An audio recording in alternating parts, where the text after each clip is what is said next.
Hello, welcome to today's episode of Lead Well with Jackie. I am your host, Jackie Butler, and today I am cross. I am very fired up about today's topic. This is a relatively new phenomenon to me. The phenomenon's not so new, but the phrase is, and that is the glass cliff. You may have heard of it, you may be familiar with it. Either way, let's talk about it. And I also want to talk to you about this idea of the missing 3%, which is likely contributing to the glass cliff. So if you've ever been promoted into a leadership role at a time of crisis with little support, high expectations, and odds stacked against you, then you are at the mercy of the glass cliff. I'm going to tell you what it is, how you can protect yourself, and how you can set yourself up for success. Term the glass cliff was coined by researchers at the University of Exeter in the UK when they did research on the 100 companies included in the Financial Times Stock Exchange 100 Index.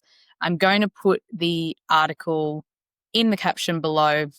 There'll be lots of articles in this caption because I want you all to be able to read about it, learn about it, and help me break through and try and create some change. So what this glass cliff is, it's the phenomenon where women are more likely to be promoted into leadership during times of crisis or when the business is already struggling. Now, for the purpose of this episode, I'm going to be referring to women in leadership. I am a woman in leadership who has previously been in leadership. This does also relate to other minority groups, people of colour, who are promoted into leadership during times of crisis as well. So this research that was done at the University of Exeter found that promoting women to higher positions comes with negative implications, and being set up for failure is this equivalent of standing on the edge of the cliff. When you fail, you're effectively falling off. So it's kind of in alignment with the idea of the glass ceiling, which is that there is an invisible barrier that prevents women from succeeding in business. So why would a company promote a woman into a leadership, we're talking like CEO roles, when they're in times of crisis? There's a few reasons that researchers have discovered. Promoting women gives companies someone to blame if she fails, if she's not able to arrest the decline that the company is experiencing. A struggling company is likely to have a shorter upper management tenure, so they're more likely to cycle through CEOs. So the actual stability of the role itself is lacking. And in times of crisis, companies don't want to lose their perceived high value, I'm doing air quotes, high value, high potential talent, which is often white men. And so they're less likely to put white men in the leadership CEO roles of a struggling company because they want to save the reputation and they want to save that talent for later on when it's less risky. They're more likely to sacrifice what they would determine as less valuable employees, which is women and minority groups.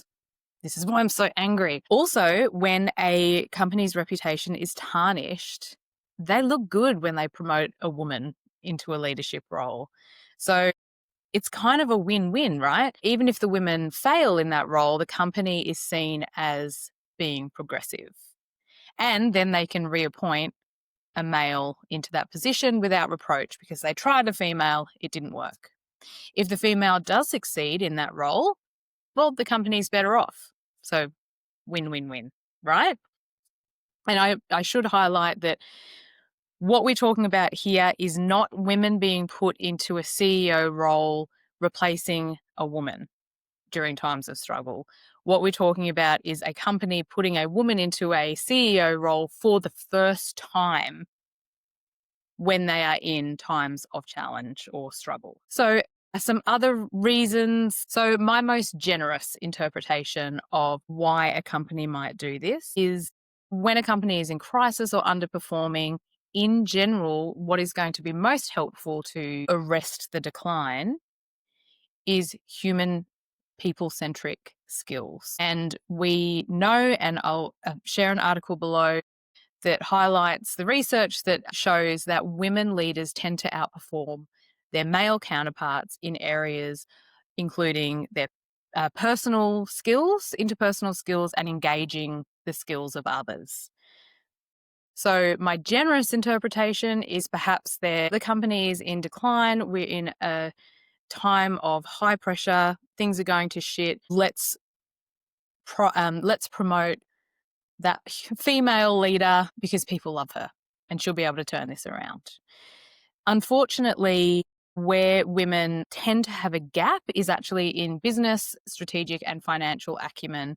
And so that kind of sets them up for failure. And that is something that we're going to spend a lot of time talking about in a moment in this episode. Another reason that women are put into these senior, let's just say CEO, but I'm talking, really senior leadership roles when a company is in financial trouble is that women are paid less. Men are 4 times more likely to negotiate their salaries than women. So ladies always ask for more than the initial offer, but also if you are being offered a role that seems remarkable but in a time of challenge, then really consider and assess the risk before you take that role. Women are, though, more likely to accept these roles because there's so few, right? If someone is finally offering me a role as a CEO and I don't know if I will ever have been offered that again or didn't know that it would ever happen for me, then I might be flattered. Wow, I've been chosen to really pull us out of this bind. Or I might be, well, this is my only shot and I'm going to shoot my shot. When they get into that role, one of the additional challenges that we face as women in leadership is fewer informal workplace mentors at that executive level because women have always been women. And so the inequity that we face throughout our entire lives and then careers, they continue to persist and they continue to impact us. So we might be less well supported when we move into that level role. When we're doing it in times of challenge, then we actually need even greater support. So the deficit is larger. I'm sure many of you, I certainly have worked in male-dominated industries where the men play golf and the industry supported or industry sponsored social events, this is in the finance sector, are golf days that women are not invited to or don't already play, right? So don't already have the skill. And so what that can mean is they have 8 hours of playing golf alongside very senior executive leaders a few times a year. That is an example of this informal mentorship that happens amongst men.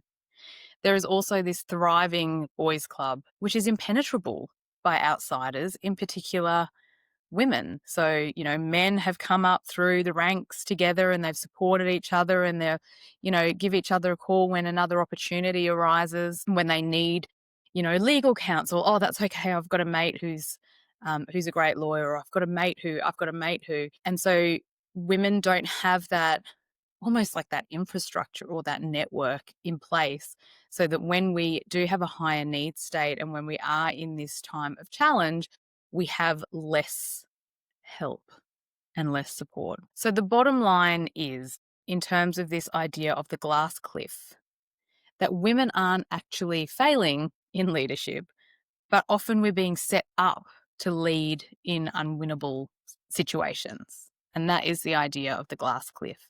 As with everything, it's a spectrum, right? So a lot of female leaders that I work with tend to inherit difficult teams or have a more challenging team member moved onto their team, even if it doesn't really make logical sense. So that might be a lesser example of the glass cliff. There are many examples of women who are put into really senior, really highly publicized roles. I'm actually not going to go through and give examples because I am not interested in perpetuating or naming or pointing out the failures of women in leadership, but Google it. Just put Australian example of women facing glass cliff, or just examples of women facing glass cliff, and you will see numerous examples where you'll go, yeah, okay, yeah, that tracks, but I'm not going to put it in here. So how do we move beyond this crisis leadership? And instead, how can we maximize our chances of being chosen to lead in times of growth and innovation and success? And this is something you probably notice if you're watching the video of this that I'm very uppity. I'm using a lot of hand gestures because this is something that I am so passionate about. This is why I started my business. This is why I'm doing what I'm doing. This is why I work in leadership coaching. I am so incredibly passionate about getting more women in leadership because at the moment, I think globally, women hold about 32% of leadership roles. And let me tell you, we make up more than a third of the population. Okay? So let's get that number up.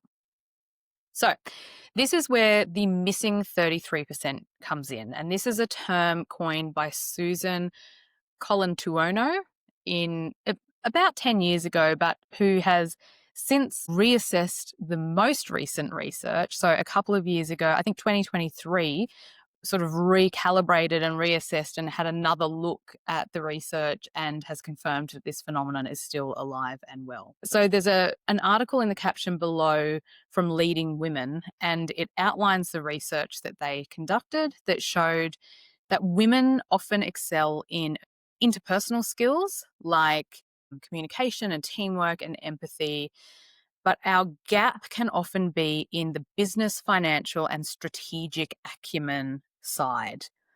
Now, there's sort of two prongs to this. I'm going to kind of bundle. One is an actual gap, a knowledge or skills gap, and we'll talk to why that might show up in a moment. But the other is many women in leadership are very proficient in business, in strategy, and also don't communicate in that manner and don't use metrics and don't use strategy or communicate that ability clearly.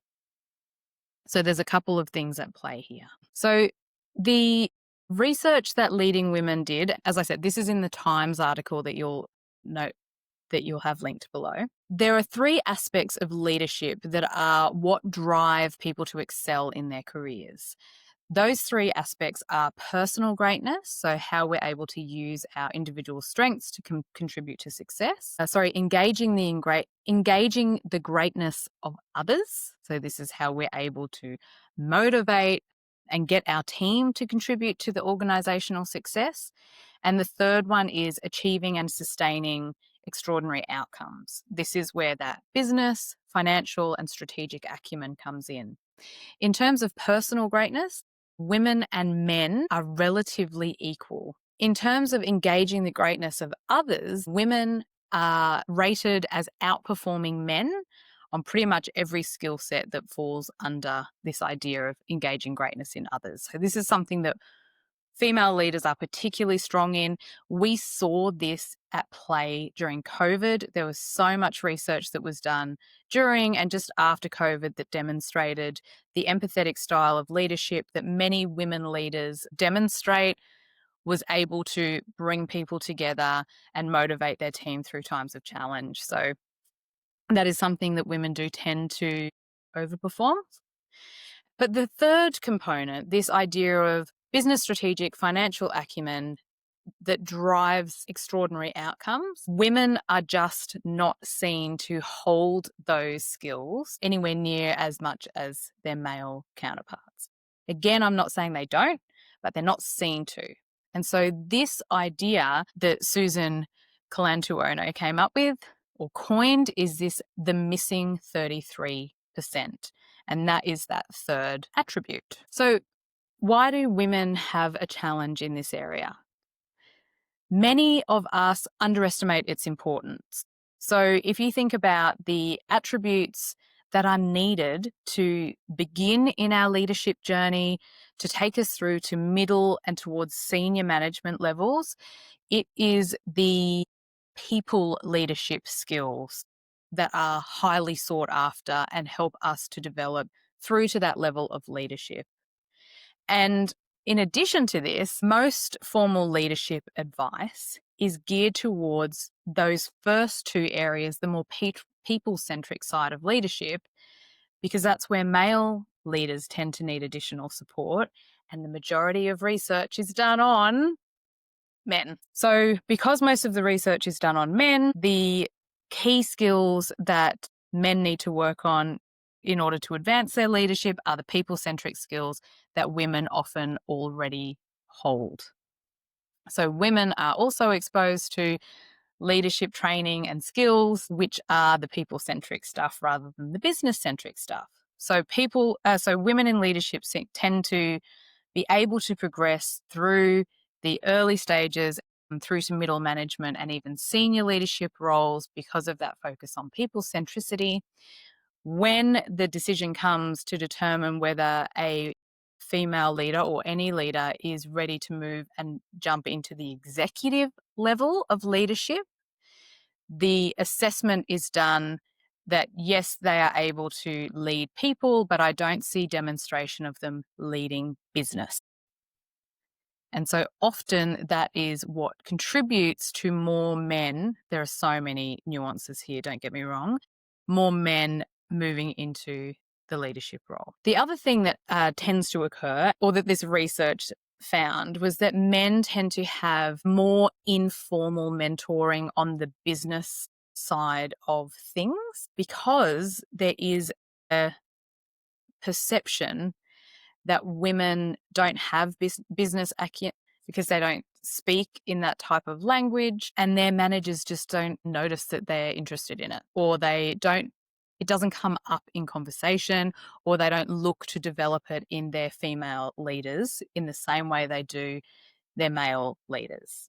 So this is a quote from Susan. These patterns mean that women benefit from the positive expectation that we will be good with people, and men have to work harder to demonstrate when they are good with people. But men benefit from the positive expectation that they will be good at business, where women need to work harder to prove that we are good in business. So, as I said, so many of us do have really strong business and strategic acumen, but we just don't demonstrate it. When women are talking about our personal or our team accomplishments, when we're pitching ideas, we will often present the business impacts and outcomes as a more secondary component, if at all. And we are much less likely to talk about our achievements in terms of metrics.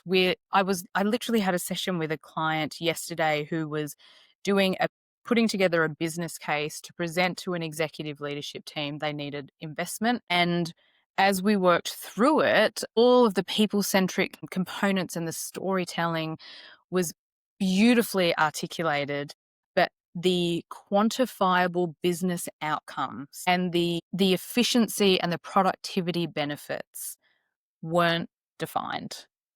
And it's just, I don't know what drives this. It's just, I think sometimes it's a more comfortable and familiar state that we will talk about the impact on the people before we will talk the impact on the business. And if you take one thing away from this episode, it's switch it around. So let's make sure that we are really prioritizing business impacts, business outcomes, quantifiable metrics, and that we are incorporating as much strategic language as we can into our delivery style. And then we can talk about the people-centric components, because we need for decision makers to see how finely honed and developed our business acumen is. We just need to start incorporating it into our everyday. So as women move up and progress, we get to a point where future opportunities rest upon our potential for leading the business rather than leading the people. But when the decision makers are determining whether a woman can lead the business, They are less aware of a woman's business acumen because we tend to promote the people side of things first. It's not that we're not holding the skills, but we are very rarely told or talked to about how essential those skills are for reaching the top. So regardless of what level you're at in your career, regardless of what level you want to get to in your career, let me tell you this, your business acumen, the way that you are able to make strategic decisions and communicate strategically, your understanding of the financials of the organization, regardless of how far or close they are to your comfort zone, they are imperative to your continued progress. So I implore you to spend time honing them, because at the moment, and research since the 90s has shown that men are seen as almost the exclusive owners of the business, the strategy, and the finances. And we need to switch that up. So, what can we do about it? This is not a, oh my God, I've got to go get my MBA, although if you want to, have at it. This is more about what can I do that is incremental and what can I do every day to incorporate this type of language into my norm. So, a couple of tips. Number one, every meeting, ask yourself, what is the business outcome here and how does it align with our strategy? Or which strategic objective does this meeting, this outcome align to? So we don't want to be just focusing on the tasks and the doing and the people and the projects. It's really imperative that we are very clear and that we are actively communicating on the outcomes. So if you can do this just for each meeting that you have each day, then that's going to shift your thinking over time to be naturally more strategic. Now, this is the second suggestion I have for you is really specific to finance. And this is probably driven by my own gaps. I acknowledge that, I've spent 20 years in marketing and people leadership and people stuff. Even a lot of what I was doing in marketing is people-based stuff. It's customer-based stuff. Finance is not something that I have spent a lot of time on. If you just spend once a week, when you have your coffee in the morning, choose one day a week where you pick a term that has come up in the previous week and Google it and spend some time really understanding it, and then choose how you're going to integrate it into your language over the following week. So there are so many acronyms in the financial space. EBITDA is probably my least favorite, but it takes less than 5 minutes once a week, but your financial acumen will really grow. Your financial fluency will really grow over time. So I alluded to this in tip number one, but the third is have I spoken about this before? This idea of the balcony and the dance floor. So the balcony is your strategic lens. The dance floor is the doing executional lens. So when you have a task or a project, instead of getting straight onto the dance floor and thinking, okay, how am I going to execute on that? Spend a little bit of time up on that balcony and ask, why are we doing this? How does it connect to the overall strategy? What does success look like? And make sure that you're spending enough time with that strategic component of what you're doing to make it relevant. And also to make sure that you are practicing your strategic lens. And then the fourth suggestion is practice your resource requests. So this is where a lot of women will hold back. And I see this every day where women are saying, well, I've just got to get it done with the resource that I have. They're not going to give me any more headcount. We can't get budget. We need to practice saying, in order to deliver X, we will need Y investment, and here is the return that we would expect on that. So practice putting together business cases.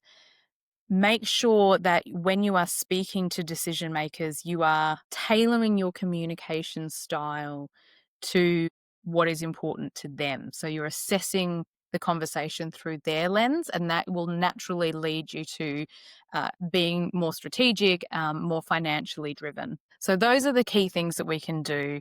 Make sure that we're assessing everything through business outcome lens.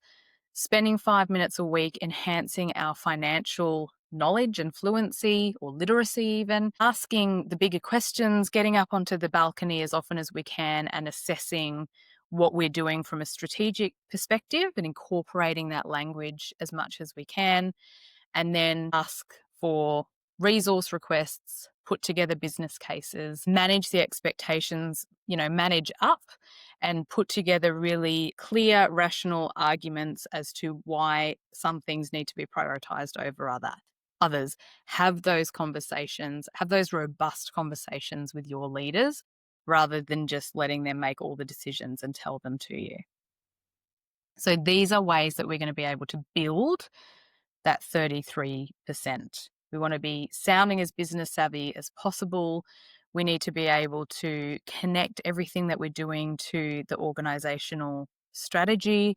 We want to practice doing business cases. We want to be really across our organization's financial reporting, making sure that we are incorporating metrics and key outcomes into how we're communicating, keeping an eye on what's going on in the industry. So it sounds like a long list, but it's really stuff that you'll already be doing. What I employ you to do more of is communicate in that manner, in addition to the people-centric stuff as well, because as you know, that's my... So the bottom line here is that the glass cliff is real. There are so many high-profile examples of women being put into leadership roles when there is a high risk.